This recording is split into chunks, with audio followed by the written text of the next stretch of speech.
નમસ્કાર અને આજના આ ઊંડાણપૂર્વક વિશ્લેષણમાં સ્વાગત છે. સૌથી પહેલા એક બહુ જ હકારાત્મક સમાચારથી શરૂઆત કરીએ. અચ્છા, અત્યારે સ્ક્રીન પર એક ફોટો દેખાઈ રહ્યો છે જેમાં 24 ગામ ચૌહાણ બારડ સમાજના મહાસંમેલનનું દ્રશ્ય છે અને આગેવાનો પોતાના નવા બંધારણની નકલ સાથે ગર્વથી ઊભા છે. અરે વાહ, આ તો બહુ મોટો નિર્ણય કહેવાય. હા, એટલે વિસનગર તાલુકાના તરભ ગામે 24 ગામ ક્ષત્રિય ચૌહાણ બારાડ સમાજ દ્વારા એક નવું 15 મુદ્દાનું સામાજિક બંધારણ ઘડવામાં આવ્યું છે. અચ્છા, 15 મુદ્દાનું. હા, અને આ નિયમો સાંભળવા જેવા છે. મરણ પછીની જે 12માની પ્રથા હોય છે તે સદંતર બંધ કરવામાં આવી છે. બહુ જ પ્રગતિશીલ કદમ છે આ તો. બિલકુલ. અને લગ્ન, બાબરી કે વરઘોડામાં ડીજે વગાડવા પર સંપૂર્ણ પ્રતિબંધ મુકાયો છે. હા, આજકાલ ડીજે પાછળ હજારો રૂપિયાનો બિનજરૂરી ખર્ચ થતો હોય છે. એ જ તો. અને એટલું જ નહીં, સગાઈમાં માત્ર 25 વ્યક્તિઓની જ મર્યાદા નક્કી કરાઈ છે. ફોન કે સોનાની વીંટીની ભેટ આપવા પર મનાઈ છે. અને જે નવા આધુનિક પ્રસંગો શરૂ થયા છે ને, હલ્દી અને મહેંદીના, તે પણ બંધ કરાવ્યા છે. અહીં ધ્યાન ખેંચે તેવી બાબત એ છે કે જ્યારે મોંઘવારી સતત વધી રહી છે ત્યારે સમાજ જાતે જ પોતાના આવા કુરિવાજો કે ખોટા ખર્ચા ડામીને આર્થિક અને શૈક્ષણિક પ્રગતિ માટે કેવી રીતે આગળ આવી રહ્યો છે. હા, અને જો કોઈ આ નિયમનો ભંગ કરે તો તેને 1 લાખ રૂપિયા સુધીનો દંડ ફટકારવાની જોગવાઈ છે. ઓહો, 1 લાખ રૂપિયાનો દંડ. હા, અને સૌથી સારી વાત એ છે કે આ રકમનો ઉપયોગ માત્ર ને માત્ર શૈક્ષણિક કાર્યોમાં જ કરવામાં આવશે. હા, બહુ જ સુંદર વાત કહી. એટલે હું તો આને એક કોર્પોરેટ રીસ્ટ્રક્ચરિંગ સાથે સરખાવીશ. અચ્છા, એ કેવી રીતે? મતલબ કે જેમ કોઈ કંપની પોતાના ખોટા ખર્ચા કાપીને એ જ બચેલા પૈસાનું ભવિષ્યના ગ્રોથ માટે રોકાણ કરે, બસ એ જ રીતે સમાજ ખોટા ખર્ચા બચાવીને શિક્ષણમાં રોકાણ કરી રહ્યો છે. બહુ સરસ ઉદાહરણ આપ્યું. આનાથી પરિવારો દેવાની જાળમાંથી બચશે અને સરકારે પણ આવા સામાજિક સુધારાઓને પ્રોત્સાહન આપવું જ જોઈએ. સાચી વાત છે. પણ હવે જરા બીજી તરફ જોઈએ. સમાજ તો પોતાની રીતે સુધરી રહ્યો છે, પણ આપણું તંત્ર કેટલું સજાગ છે? ત્યાં ચિત્ર થોડું અલગ છે, બરાબર ને? બિલકુલ અલગ છે. અત્યારે સ્ક્રીન પર 3 અલગ અલગ સમાચારોના ચિત્રો વારાફરતી બતાવવામાં આવી રહ્યા છે. પહેલો ફોટો મોઢેરા રોડ પર ઊંચા નીચા રસ્તાનો છે. બીજો ફોટો રોટરી ભવન આગળ ઉભરાતી ગટરનો છે. અને ત્રીજો અટલ સ્પોર્ટ્સ સ્વિમિંગ પુલ સંકુલમાં કચરાના ઢગલાનો છે. આ ત્રણેય દ્રશ્યો સીધી વહીવટી લાપરવાહી બતાવે છે. હા, જરા વિગતે વાત કરું તો મહેસાણાના મોઢેરા રોડ પર નુગર બાયપાસથી ગોકુલધામ સુધી એક તરફ નવો રસ્તો બન્યો છે. પણ આ નવો રસ્તો જૂના રસ્તા કરતાં પૂરો 1 ફૂટ ઊંચો બની ગયો છે. અરે બાપ રે, 1 ફૂટનો તફાવત! હા, અને ક્રોસિંગમાં કોઈ ઢાળ જ નથી આપ્યો. હવે આનાથી વાહનો પલટી ખાવાનો કે નીચે અડી જવાનો સીધો ભય રહે છે.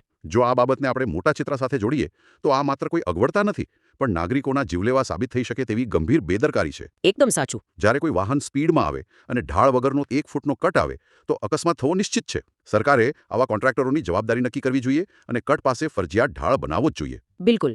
અને બીજી તરફ જેલ રોડ પર રોટરી ભવન આગળ ગટર ઉભરાઈ રહી છે. નાગરિકોએ ઓનલાઈન 3 વાર ફરિયાદ કરી, છતાં પાલિકા દ્વારા કોઈ જ ઉકેલ લાવવામાં નથી આવ્યો. આ બહુ જ શરમજનક કહેવાય. આને ત્યાં બીમાર દર્દીઓ આવતા હોય છે. તેઓ વધુ બીમાર પડે તેવી સ્થિતિ સર્જાઈ છે. વળી અટલ સ્પોર્ટ્સ સ્વિમિંગ પુલ સંકુલમાં પણ પ્લાસ્ટિક અને કચરાના ઢગલા પડ્યા છે. મારો સવાલ એ છે કે જો નાગરિકો સમયસર ટેક્સ ભરે છે તો તેમની ઓનલાઈન ફરિયાદોને આ રીતે નજરઅંદાજ કેમ કરવામાં આવે છે? આજ તો સિસ્ટમની ખામી છે. પાલિકાની ઓનલાઈન ફરિયાદ નિવારણ સિસ્ટમ માત્ર કાગળ પર જ ચાલતી હોય એવું લાગે છે. સરકારે આ સિસ્ટમને વધુ પારદર્શક અને ઝડપી બનાવવી પડશે. અધિકારીઓની સીધી જવાબદારી નક્કી થવી જોઈએ. સાચી વાત છે. પણ આ વહીવટી લાપરવાહી માત્ર રસ્તાઓ કે ગટર પૂરતી મર્યાદિત નથી. તે નાગરિકોની સુરક્ષાને પણ સીધી અસર કરે છે. હા, સુરક્ષાનો મુદ્દો તો સૌથી વધુ સંવેદનશીલ છે. અત્યારે સ્ક્રીન પર ટ્રેનમાં એક મહિલાના ગળામાંથી ચેન ખેંચતા ચોરનું ઇલાસ્ટ્રેશન દેખાઈ રહ્યું છે. અને સાથે રૂની ગામના ચૌધરી સમાજની બેઠકના સમાચારનું કટિંગ પણ છે. આ બંને ઘટનાઓ બહુ અલગ અલગ લાગે છે. હા, પણ બંને કાયદો અને વ્યવસ્થા સાથે જોડાયેલી છે. પહેલો કિસ્સો ટ્રેન ચોરીનો છે. અજમેરથી પરત ફરતા સુરતના એક પરિવાર સાથે આ ઘટના બની. મોડી રાત્રે બરાબર 1:31 મહેસાણા સ્ટેશન પર ટ્રેન ધીમી પડી. રાતના સમય. હા, અને બારીમાંથી હાથ નાખીને એક અજાણ્યા શખ્સે 11,20,000ની કિંમતની 8 ગ્રામ સોનાની ચેન ખેંચી લીધી. ઓહો. પણ અહીં સારી વાત એ બની કે મહિલાના પતિએ તરત જાગીને હિંમત બતાવી અને 3માંથી એક શંકાસ્પદને પકડીને પોલીસને સોંપી દીધો. વાહ, આ નાગરિકની જાગરૂકતા અને બહાદુરી કહેવાય. પણ બીજો મુદ્દો સાંભળો. ભાભર તાલુકાના રૂણી ગામની દીકરીને કાંકરેજના ઊણ ગામનો એક યુવક 31 માર્ચ 2024ના રોજ ભગાડી ગયો. અચ્છા, 2024માં? હા, આજે 2 વર્ષ થવા આવ્યા અને દીકરી લાપતા છે. પોલીસ મથકે ફરિયાદ નોંધાઈ હોવા છતાં કોઈ જ ભાળ નથી મળી. આથી કંટાળીને 18 માર્ચ 2026ના રોજ સગત માતાજીના મંદિરે ચૌધરી સમાજની બહુ મોટી બેઠક યોજાવા જઈ રહી છે. આ ખરેખર બહુ દુઃખદ અને ચિંતાજનક છે. અહીં સૌથી રસપ્રદ વાત એ આવે છે કે એક તરફ જાગૃત નાગરિક જાતે હિંમત કરીને ચોરને રાતોરાત પકડી લે છે અને બીજી તરફ આપણી પોલીસ 2 વર્ષથી એક દીકરીને શોધી નથી શકતી. આ બહુ જ મોટો વિરોધાભાસ છે. આ દર્શાવે છે કે રેલવે પ્લેટફોર્મ પર રાત્રે સુરક્ષા વધારવાની તાતી જરૂર છે, ખાસ કરીને જ્યારે ટ્રેનો ધીમી પડે છે ત્યારે. સાચી વાત. અને પેલી દીકરીના કેસમાં તો સરકારે તાત્કાલિક એક સ્પેશિયલ ટાસ્ક ફોર્સ એટલે કે STF બનાવવી જોઈએ. આવી પેન્ડિંગ ફરિયાદોનો સત્વરે નિકાલ થવો જ જોઈએ, જેથી ન્યાય માટે સમાજને રસ્તા પર ન ઉતરવું પડે. બિલકુલ. જ્યારે સમાજે જાતે ભેગા થઈને બેઠકો કરવી પડે ત્યારે એ તંત્રની મોટી નિષ્ફળતા કહેવાય. હા, એમાં કોઈ જ શંકા નથી. હવે આગળ વધીએ તો તંત્ર અમુક જગ્યાએ 2 વર્ષ સુધી ધીમું છે તો વળી અમુક જગ્યાએ દંડ વસૂલવામાં એકદમ એડવાન્સ છે, પણ ત્યાંય પાછી એક બહુ મોટી ખામી છે. અચ્છા, વળી પાછું દંડમાં શું થયું? અત્યારે ફૂડ ચેકિંગ ન્યૂઝ અને બેન્કિંગ શિબિર ન્યૂઝના સ્ક્રીનશોટ્સ તમે જોઈ શકો છો. હા, દેખાય છે. મહાનગરપાલિકા દ્વારા અસ્વચ્છ ખોરાક માટે 5,000 રૂપિયા સુધીનો દંડ કરવામાં આવી રહ્યો છે, જે સ્વાસ્થ્ય માટે સારું છે. રાધનપુર રોડ પર ચૂલા ઢોસા નાસ્તા હાઉસ પાસે પૂરતી રોકડ ન હતી તો શું થયું ખબર છે? શું થયું? વેપારીએ પડોશી પાસેથી 3500 રૂપિયા રોકડા લીધા અને બાકીના 1500 રૂપિયા ટીમ મેમ્બરના વ્યક્તિગત ગૂગલ પે એકાઉન્ટમાં ટ્રાન્સફર કરાવ્યા. હે, વ્યક્તિગત એકાઉન્ટમાં? હા, કારણ કે મનપા પાસે કોઈ સત્તાવાર ઓનલાઈન પેનલ્ટી સિસ્ટમ કે QR કોડ જ નથી. આનાથી એક બહુ જ મહત્વનો પ્રશ્ન ઊભો થાય છે. કેવો પ્રશ્ન? પારદર્શિતા ક્યાં છે? જો સરકારી દંડની રકમ કોઈ વ્યક્તિગત ખાતામાં જાય તો તેનું ઓડિટ કઈ રીતે થાય?